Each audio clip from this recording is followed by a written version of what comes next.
일단 직접 한번 인사 부탁드릴까요? 네, 안녕하세요. 타임폴리오에서 펀드 운용을 맡고 있는 강현담 매니저라고 합니다.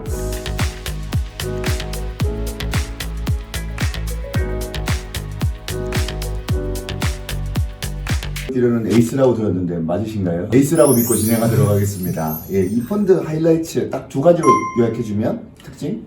네, 지난 10년간 코스피는 박스권 속에서도 신성장주의 수익률은 항상 좋았고, 그런 신성장주가 어느 정도 2년 혹은 1년 주기로 코스피 대비 크게 아웃을 해왔습니다. 그러한 종목들에 대해서 집중적으로 투자를 해서 코스피 대비 높은 수익을 지속적으로 드리겠다라고 말씀드리고 싶고, 두 번째로는 저희 하우스가 헤지펀드 하우스다 보니까 시장의 이벤트 드리븐 케이스에 대한 스터디가 상당히 높은 수준으로 되어 있는 하우스입니다. 따라서 이벤트 드리븐 전략을 병행함으로써 고객분들에게 추가적인 알파를 드리고자 본 펀드를 런칭하게 되었습니다. 네, 알겠습니다. 뉴노멀과 이벤트 드리븐 전략 좀 낯설어요.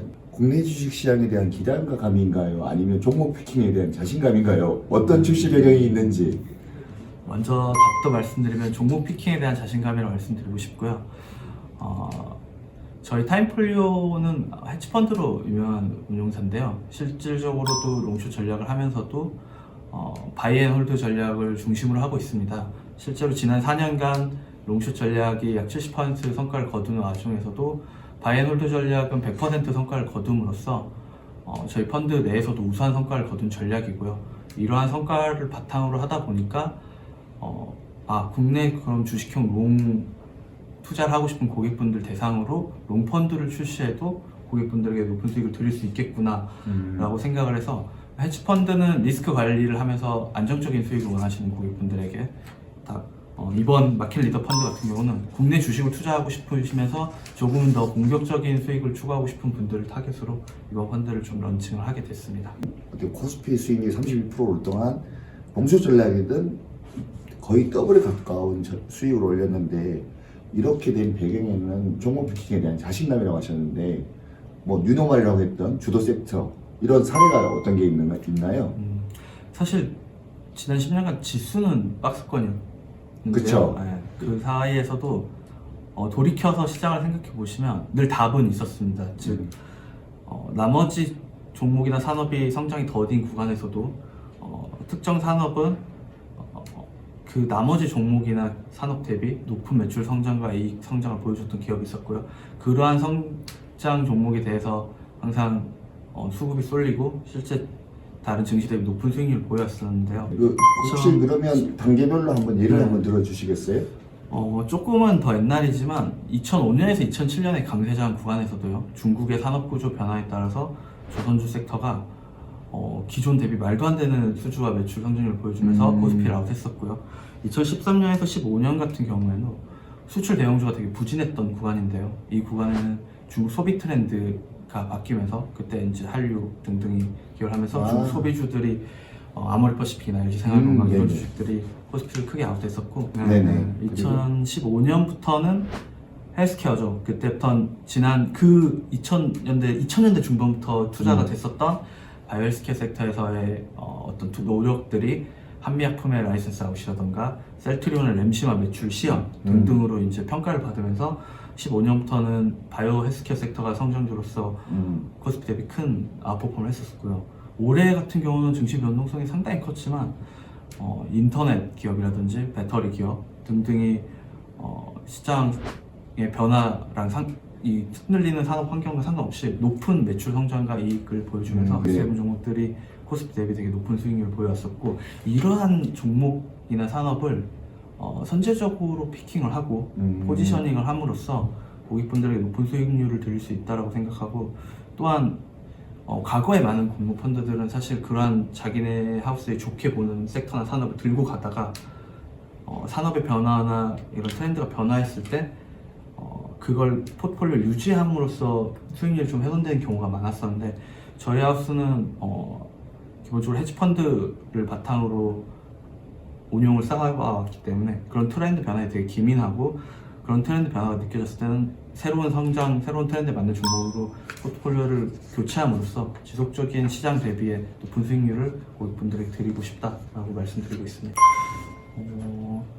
그걸 위해서 일단 기본적으로 저희 하우스는 이번 펀드를 통해서 두 가지를 목표를 하고 있고요.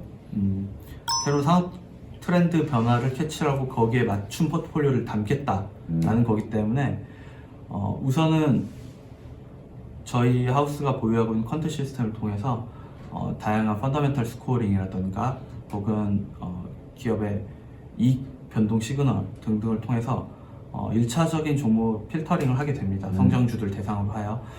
그런 성장주를 대상으로 하여 퀀트 필터링을 하고 난 다음에는 그러한 종목군들이 실제로 글로벌 트렌드에 맞는지에 대해서 리서치를 하게 되고요. 그래서 글로벌로 이 산업에 있어서 앞서 나가는 기업의 스터디 케이스를 하고 저희 또 싱가포르 법인이 있습니다. 싱가포르 법인을 통해서 아시아 역내 투자자들은 이러한 트렌드 변화에 어떻게 생각을 하는지, 그리고 그러한 트렌드 변화 속에서 한국에서는 어떤 기업들에 관심을 가지고 있는지를 서로 커뮤니케이션을 함으로써 결국에 이제 탑다운으로 산업 트렌드에 맞는 기업을 뽑아내게 되고요.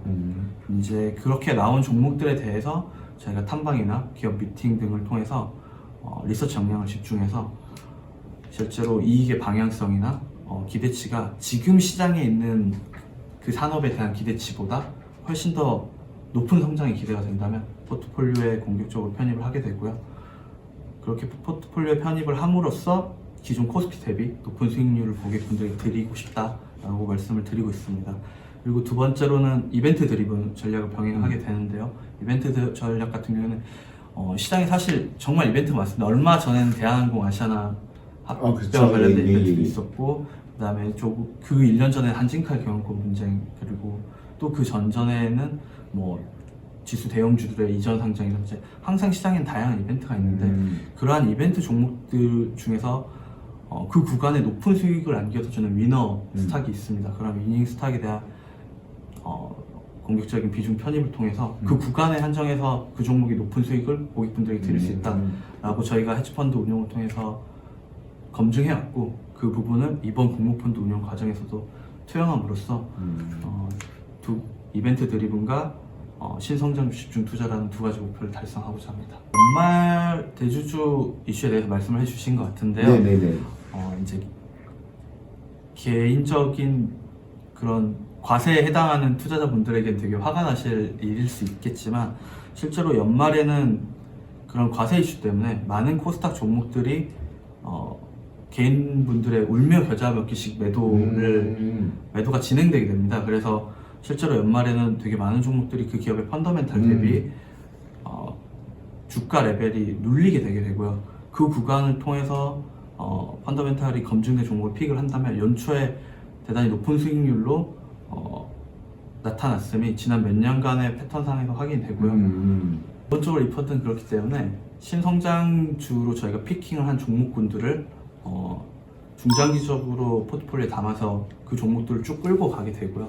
다만 그 종목들을 끌고 가면서도 시장이 항상 다양하게 존재했던 이벤트 상황에는 그 이벤트 구간에 맞춘 종목들을 저희가 적극적으로 편입함으로써 그 구간의 추가적인 알파를 고객분들에게 드리겠다라고 말씀을 드리고 싶습니다. 신성장주 집중 투자 같은 경우에는요, 기본적인 컨셉은 저희 타임폴리오가 보유하고 있는 다양한 퀀트 시스템이나 시그널들을 통해서 필터링을 하게 되고요. 네이버의 사례를 통해서 예를 들어 보도록 하겠습니다. 네이버 같은 경우에는 이게 올해 네이버 차트입니다. 네이버 같은 경우에도 올해 3월을 맞아서 코로나 상황이 되면서 주가 조정이 일어났었습니다.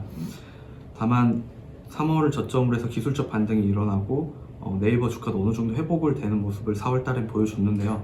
다만 이 4월까지만 하더라도 네이버의 연간 이익 전망에 대해서는 의견이 갈리던 상황이었습니다.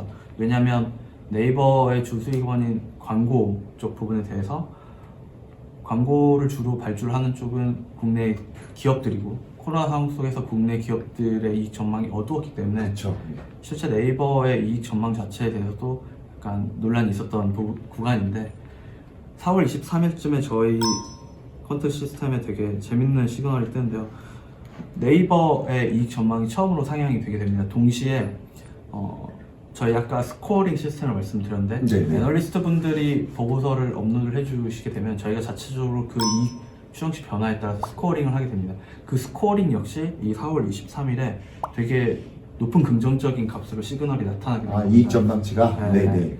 그래서 그 이익 전망 스코링이 되게 높은 점수가 나타나게 됨으로써 저희 하우스 아까 말씀드린 매니저분들이 리서치 영역을 집중을 하게 되는데, 당시에는 글로벌로 이 코로나 상황 인터넷 기업 트렌드를 앞서 나가던 지역이 중국이었습니다. 따라서 중국에 있던 JD.com이라든지 알리바바라든지 완벽하진 않지만 일정 부분 사업 부분이 겹치는 기업들에 대해서 트렌드 분석을 하게 됐고요.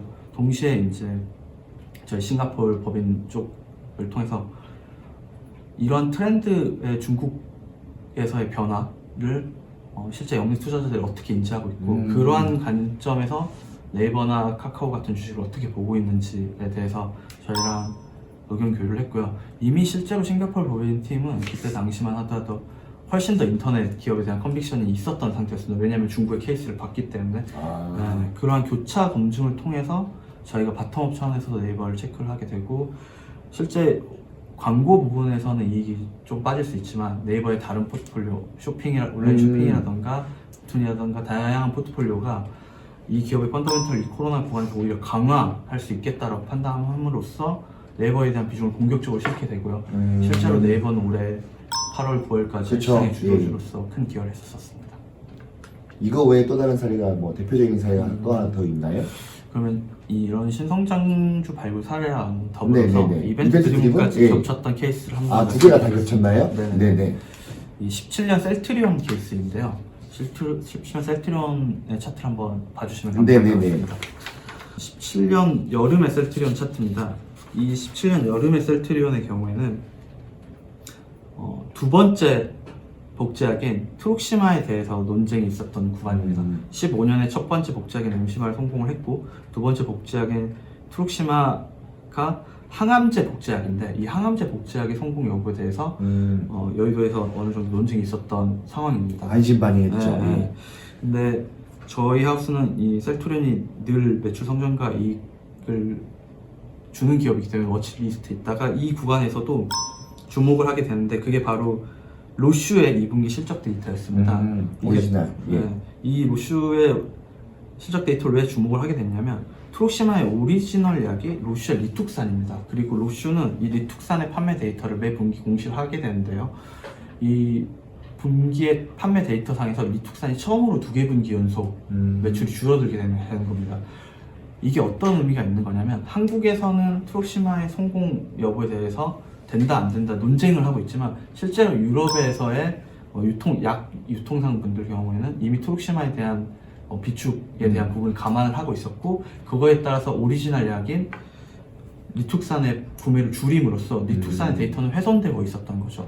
따라서 저희는 하반기에는 트룩시마의 판매 데이터가 시장에서 기대한 것보다 훨씬 더 높게 나타날 것으로 확신을 하고, 이 부분에서 리서치를 하고 있었는데, 8월 초에 그 리서치 과정에서 되게 재밌는 일이 겹치게 됩니다. 어떤 건가요? 어떤 경우냐면, 이 8월 2일쯤부터 셀트리온 소액주주분들이 운동을 하시는데, 거래소 이전? 네, 거래소 이전 운동을 하게 되시는데, 실제로 그 당시 셀트리온은 코스닥에선 대장주였지만 뭐 개인 투자자분들 기준으로는 코스피로 감으로써 더 정당한 평가를 받을 수 있다라는 여론이 강한 상태였습니다. 그래서 이분들이 소액주주분들이 주식을 모아서 주주 제안을 통해서 회사에 요청을 하자라는 분위기가 형성돼 있었고, 이게 실제로 맨 처음에 운동을 시작했을 때는 많은 사람들이 그냥 웃어 넘기는 정도의 소액주주분들의 또 그냥 하나의 해프닝으로 끝나겠다라고 생각했지만, 실제로 8월 22일이 되면 21% 가까운 주식을 소액주주분들이 모으시는데 성공을 하게 되고, 이 구간에 들어서서는 저희가 타임폴리오는 20%의 소액주주가 요청을 한다면 대단히 높은 가능성으로 코스피로 이전 상장할 가능성이 크고 있고, 코스피 이전 상장을 하게 되면 K200이라든지 대규모 인덱스 수급이 기대되기 때문에 이 종목을 이벤트 드리븐 종목으로 동시에 편입을 하게 됩니다. 신성장 동력과 이벤트 드리븐. 네네네. 그러면 2배 이상. 대단히 당시엔 셀트리온의 비중이 공격적으로 편입됐었던 거고요. 네. 이런 두 가지 투자 포인트를 바탕으로 하여 셀트리온의 비중을 9월달까지 공격적으로 늘렸고요. 실제로 9월 29일에는 셀트리온 이전 상장이 주주통회를 통과하게 되면서 내년 그 다음 해까지 이제 시세가 강하게 났는데 네. 이 주주총회장에는 제가 직접 다녀오기도 했습니다. 어떻게 이 펀드에 대한 위험 관리를 하실 예정인지. 실제로 올해 3월과 같은 정도의 조정장이나 거기에 버금가는 급락장이 나타난다면 이 벤치마크 100% 코스피로 하는 펀드는 수익률에 일정 부분 훼손이 나타날 겁니다. 그렇죠. 예. 다만 그 부분까지 제가 거짓말을 드리고 싶진 않고요. 다만 과거 이 10년간의 구간을 돌이켜 보면 그러한 지수 조정의 순간에도 그 속에서 성장하고 있는 나머지 기업들의 매출과 이익이 조정받음에도 불구하고 새로운 산업 트렌드에 글로벌 트렌드를 맞춰서 매출 성장과 이익 성장의 가시성을 높여주는 기업은 시장이 조정받는 과정에서도 가장 적은 조정을 받고 시장이 반등하는 과정에서도 가장 높은 반등 탄력성을 보여왔습니다. 따라서 제가 앞서 말씀드린 종목 피킹, 성장주 피킹을 통해서 그러한 부분에 대해 어느 정도 리스크 관리가 된다고 말씀드리고 싶고요. 동시에 이벤트 드리븐 전략 같은 경우는 대부분의 경우가 시장의 상황과 상관없이 그 이벤트만으로 수익이 결정되는 경우가 많기 그렇죠. 때문에 예. 그런 부분의 전략에서 플러스 알파를 함으로써 시장 조정 구간에서도 조금 버퍼를 가져간 수익률을 고객분들에게 드릴 수 있다고 말씀드리고 싶습니다. 네. 현 시장 전망 같은 경우에는 결국에 내년 연초에 집권한 바이든 정권의 정책 의지와 실제 정책 동력에 의해서 최종적으로 결정될 것 같고요. 그럼에도 불구하고 한국이라는 증시의 포트폴리오상 반도체가 이제 업사이클로 접어들고 있고요. 그리고 비메모리라는 새로운 산업군에 대해서 삼성전자가 주도적으로 투자를 이끌어 나가고 있기 때문에 결실이 있을 거라 보고 있고 내년 그러니까 산업 전망 같은 경우에는 올해는 배터리가 상당히 강세였지만 내년 하반기로 접어들면서 전동화 부분, 자동차 내에서 전장 및 전동화 부분에 대한 매출 비중이 급성장하고 있는 기업들이 주목받을 것 같고 동시에 앞서 말씀드린 비메모리 산업 쪽 이 코로나로 접어들면서 결국엔 싼 약에 대한 니즈들이 더 복지나 이런 거에 대한 니즈가 강해질 거기 때문에 바이오 시밀러 및 헬스케어 섹터에 대한 긍정적인 뷰를 가지고 있습니다. 오늘 장시간 감사했고요. 같이 인사드릴까요? 네. 이상으로 마치도록 하겠습니다. 안녕히 계십시오. 감사합니다.